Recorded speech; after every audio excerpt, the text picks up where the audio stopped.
السلام عليكم ورحمة الله وبركاته. بسم الله الرحمن الرحیم.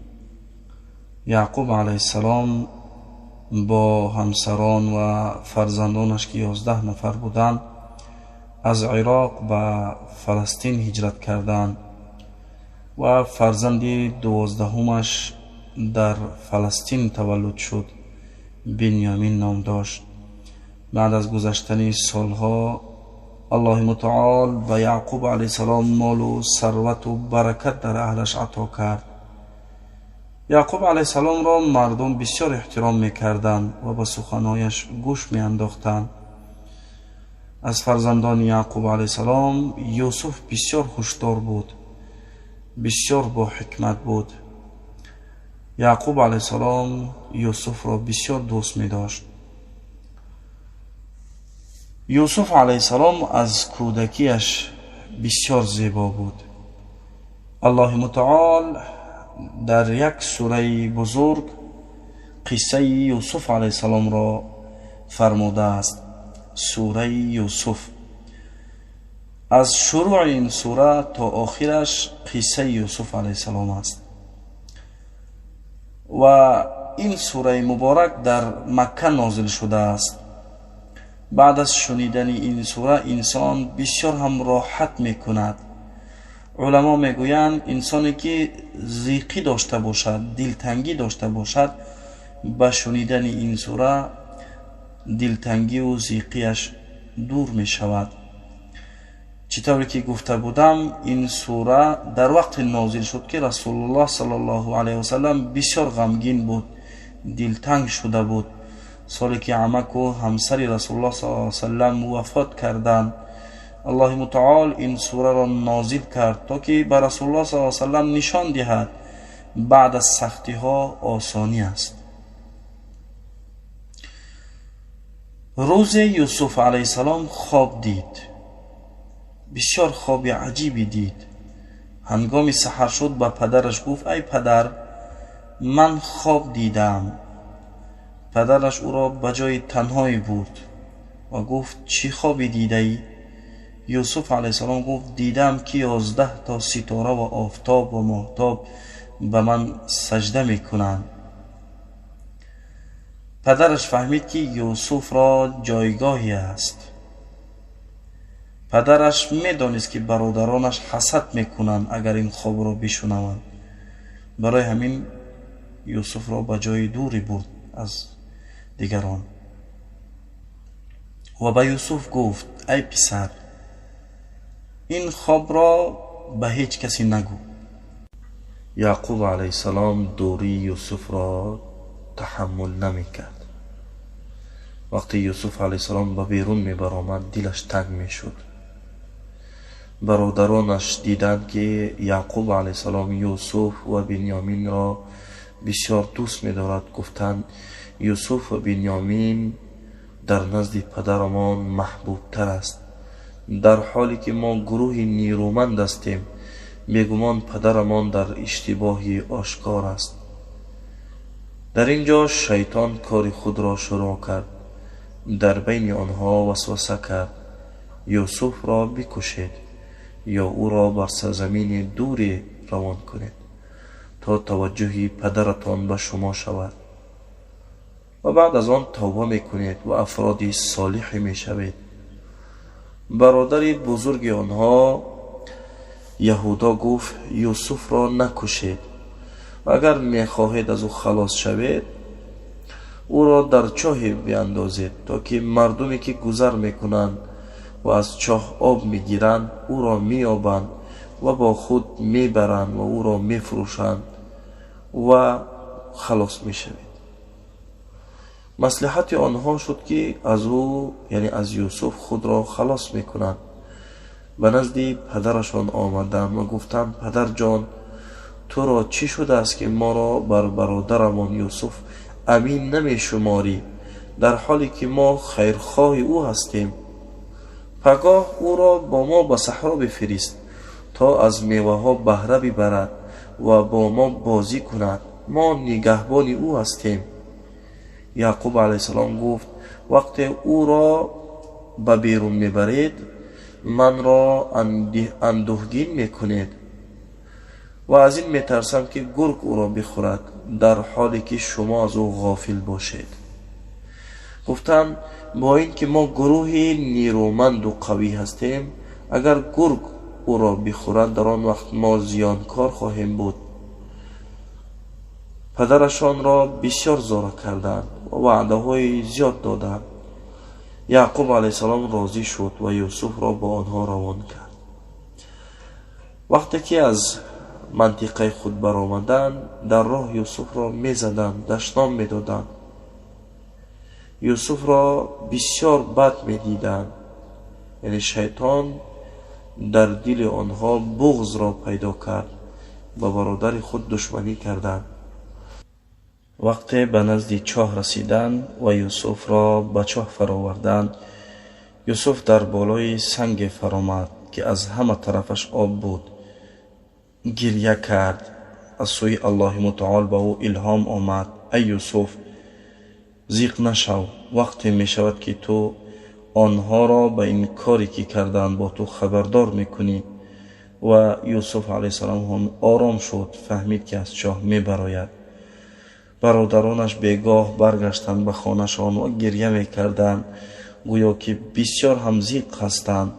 به نزد پدرشان رسیدند، گفتند ای پدر جان، ما مسابقه میکردیم، بازی میکردیم و یوسف را در نزد چیزهایمان ماندیم. وقتی کمی دور رفتیم از او، گرگ او را خورد. تو ما را باور نمی کنی اگرچه راستگو باشیم. دروغشان در سخنشان معلوم شد. گفتند اگرچه راستگو باشیم، راستگو هستیم، نه، اگرچه راستگو باشیم تو ما را باور نمی کنی.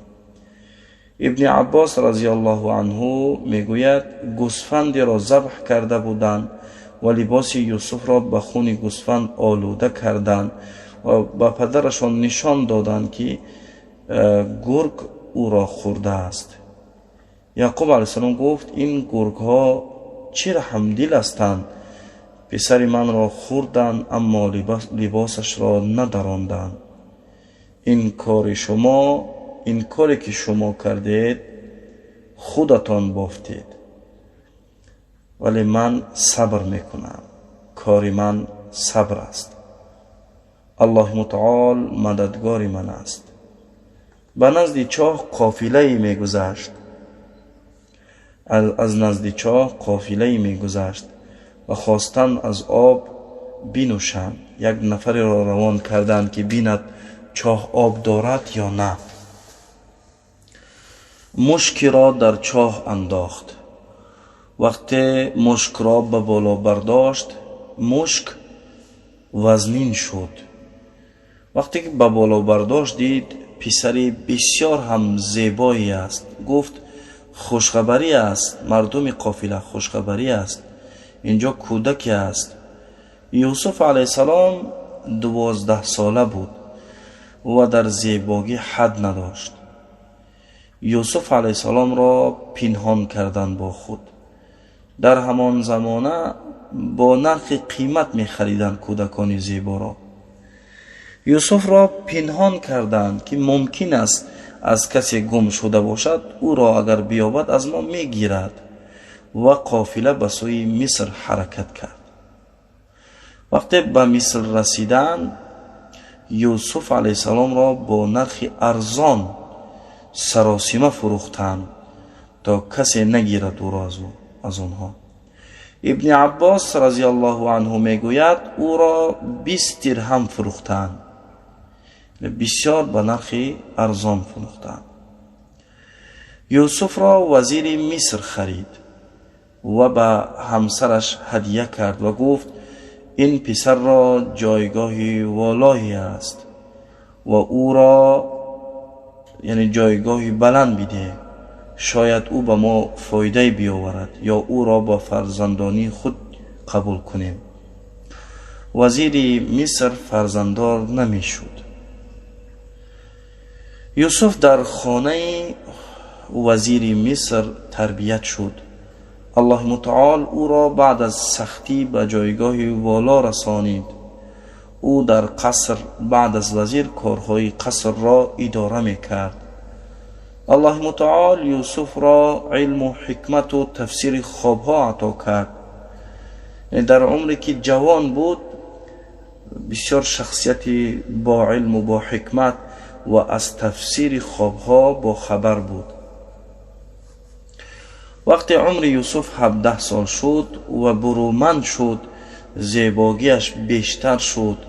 رسول الله صلی الله علیه و سلم می‌فرمایند وقتی شب اسرا و معراج یوسف را در جنت دیدم، میگوید الله متعال، یعنی زیبایی یوسف را وصف میکند. رسول الله میگوید الله متعال زیبایی را دو تقسیم کرد، یک قسمش را به همه عطا کرد. یعنی زیبایی دو تقسیم است، یک قسم زیبایی به همه مردم تقسیم شده است و یک قسم دیگرش را فقط به یوسف علیه السلام عطا کرده است. یعنی اگر یوسف اینقدر زیبا باشد، خدای یوسف چقدر زیبا است. وقتی همسر وزیر این زیبایی را میدید بی‌طاقت میشد و با یوسف بسیار معامله خوب میکرد که یوسف به او نظر کند. اما یوسف علیه السلام اهمیت نمیداد. روز یوسف را به جای خود دعوت کرد و درها را بند کرد و گفت من خودم را برایت تیار کردم، من در اختیار تو هستم. یوسف گفت به خدا پناه میبرم، بیگمان وزیر مصر سرور من است، جایگاه من را گرامی داشته است، پس چگونه من به او خیانت کنم؟ ظالمان کامیاب نمی شوند، یعنی کسی خیانت کند کامیاب نمی شود. یوسف هرگز به همسر وزیر نظر نکرد. الله متعال او را از کودکیش علم و حکمت و ادب عطا کرده بود که پاک بود، از هر کاری بدی پاک بود. وقتی همسر وزیر او را دعوت به زنا کرد، الله متعال او را چیز نشان داد که او به همسر وزیر نظر نمی کرد، این در نظرش دیگر چیز می نمود. وقتی همسر وزیر دید که یوسف به او هیچ اهمیتی نمی دهد، به او حمله کرد. یوسف علیه السلام گریخت، همسر وزیر از پشتش دوید. یوسف علیه السلام درها را میخواست باز کند ولی درها بسته بودند. همسر وزیر از پشت یوسف علیه السلام لباسش را کشید و لباسش درید. در همین وقت بود که وزیر هم در را باز کرد، دید که همسرش خودش را آراسته است، یوسف در خانه است. همسر وزیر داد و فریاد زد، گفت کسی با همسرت بدی کند چه جزا باید بیند؟ و خودش، یعنی خودی همسر وزیر باز جواب داد، گفت عذاب داده شود یا حبس کرده شود. همسر وزیر می ترسید که یوسف را حکم قتل ندهند، یعنی اعدام نکنند. یوسف گفت او من را دعوت کرده است به اینجا، او می خواست که من به اینجا بیام، من هیچ کاری نکردم. وزیر گفت ای یوسف شاهد داری؟ در بعضی روایات است که میگویند کودک شاهدی داد، ولی اکثر علما میگویند وزیر با پسر عمکش در آمد. پسر عمکش گفت اگر لباس یوسف از پشت دریده باشد همسرت گناهکار است و اگر لباس همسرت از پیش دریده باشد یوسف گناهکار است. دیدند که لباس یوسف از پشت دریده بود. وزیر گفت این مکر و نیرنگ شما زنان است، بیگمان مکر شما زنان بسیار بزرگ است.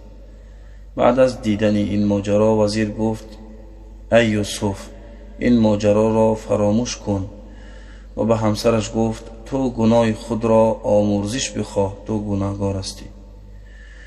یوسف از قصر وزیر برآمد. بعد از چندی خبر به همه مصر پهن شد. وقتی زنان اشرافیان مصر این خبر را شنیدند گفتند همسر وزیر میخواهد با غلامی که او را خریده است محبت کند، او را ما گمراهی میبینیم.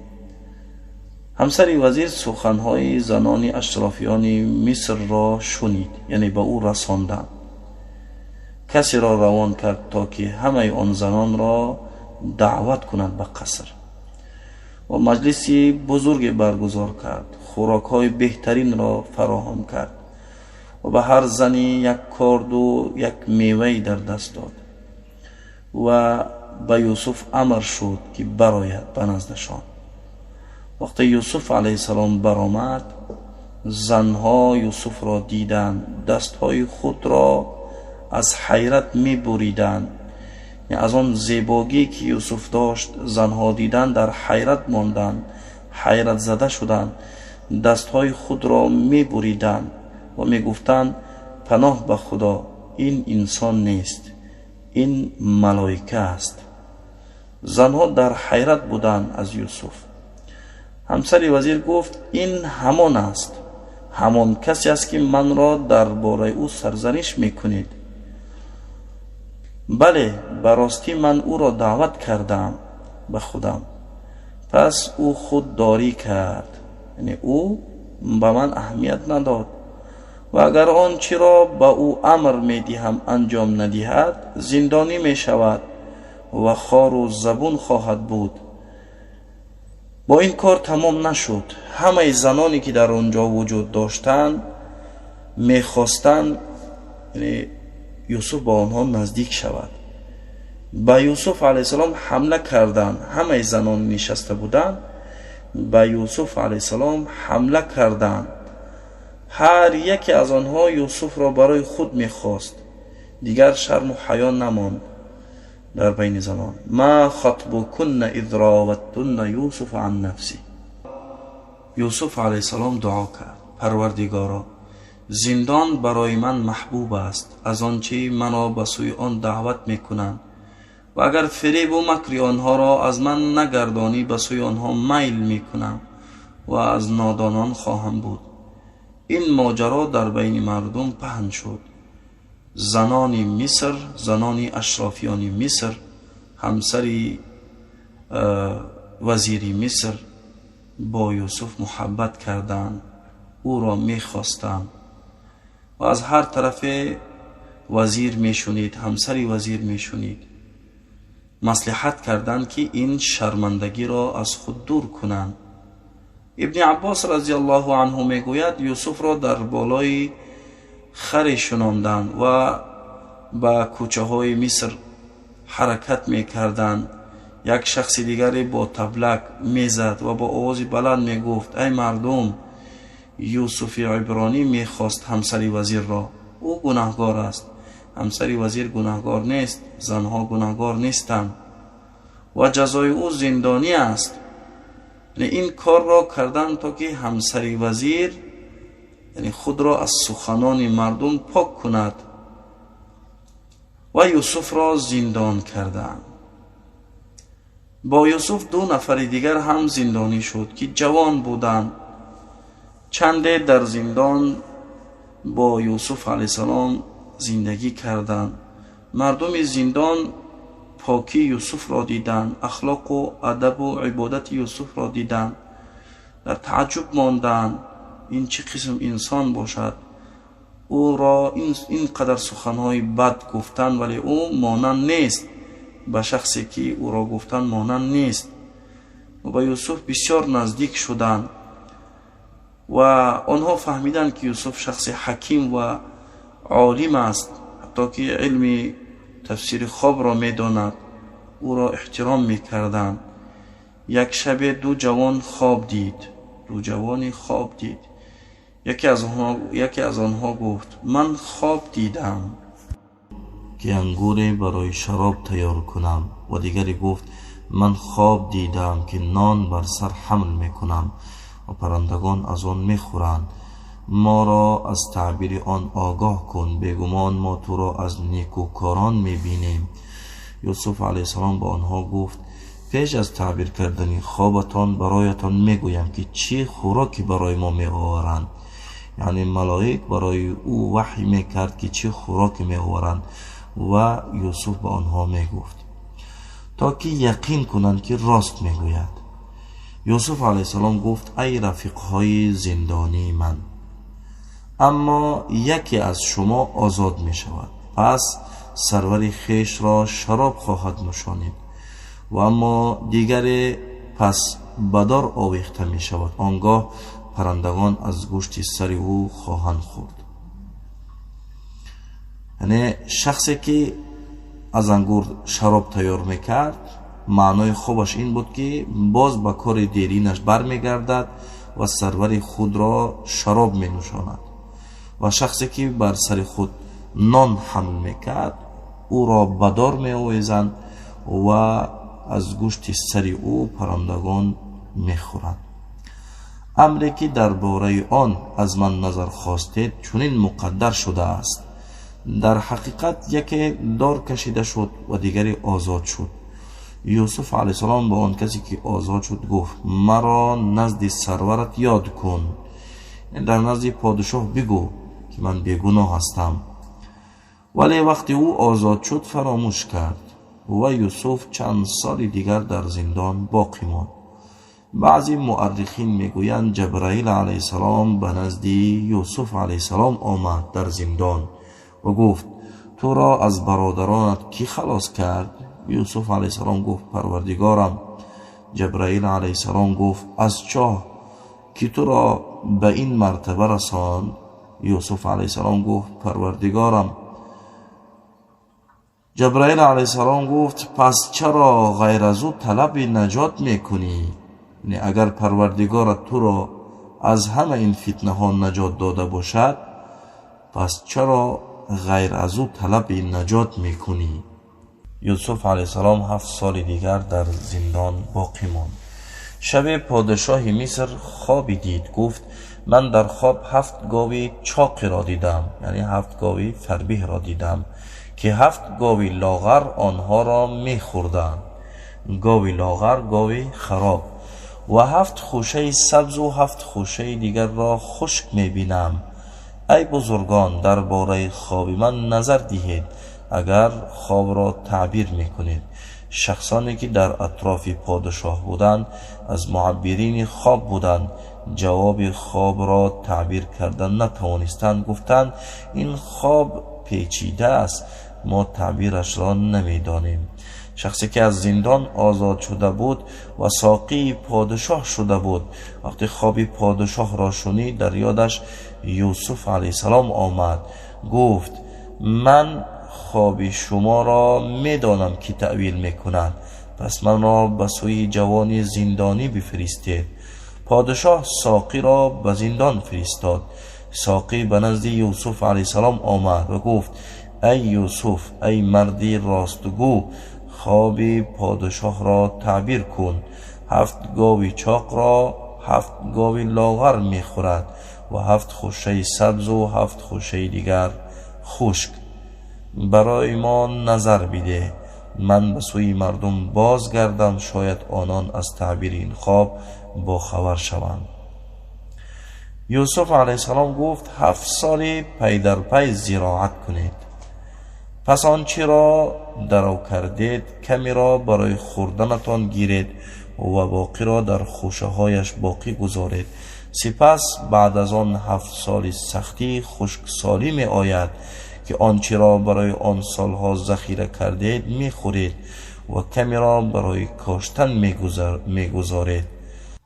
سپس بعد از آن 7 سالی فرا می رسد که بارانی فراوانی نصیب مردم می شود و در آن سال مردم زراعت می کنند. ساقی به نزد پادشاه رفت و تعبیر خواب را گفت. پادشاه بسیار خوشحال شد و گفت او را نزد من بیاورید. به نزد یوسف علیه السلام آمدند تا که او را آزاد کنند و به نزد پادشاه بیاورند. یوسف علیه السلام راضی نشد برای برآمدن. رسول الله صلی الله علیه و سلم فرمودند خدا رحم کند یوسف را، چه صبری داشت. اگر من به جایش می بودم می برآمدم. یعنی اینقدر در زندان عذاب کشید و وقتی رسید که پادشاه او را می برارد بازم نخواست، یعنی بازم صبر کرد. رسول خدا میگوید اگر من به جای یوسف می بودم در حال می برآمدم از زندان. یوسف گفت به سوی سرورت بازگرد، پس ماجرای زنانی که دستهای خود را بریدند بپرس. پروردگارم به نیرنگ آنها آگاه است. به نزد پادشاه برگشتند و ماجرا را به پادشاه گفتند. پادشاه گفت چی خبر است که من نمیدانم؟ قصه را به پادشاه نقل کردند. پادشاه زنان را به نزد خود خواند. و زنان گفت جرایان کارتان چی بود هنگامی که یوسف را به سوی خود دعوت کردید؟ گفتند پناه بر خدا، ما هیچ گناهی بر او ندانسته ایم. در این هنگام همسری وزیر گفت، یعنی همسری وزیر مصر گناهگار بود، گفت اکنون حق آشکار شد، من بودم که او را به سوی خود خواندم و او من را رد کرد، اهمیت نداد، نظر نکرد به من. بیگمان او از راستگویان است. پادشاه گفت یوسف را به نزد من بیاورید تا او را مخصوص خود قرار دهم. پس چون یوسف را آزاد کردند و به نزد پادشاه آمد و با او صحبت کرد، پادشاه گفت تو امروز نزد ما صاحب مقام والا و امین هستی. یوسف علیه السلام گفت من را وزیر مالی مصر قرار بده، من نگاه دارنده آگاهم. پادشاه راضی شد و یوسف را بر خزینه حاکم گذاشتند، یعنی وزیر مالی شد.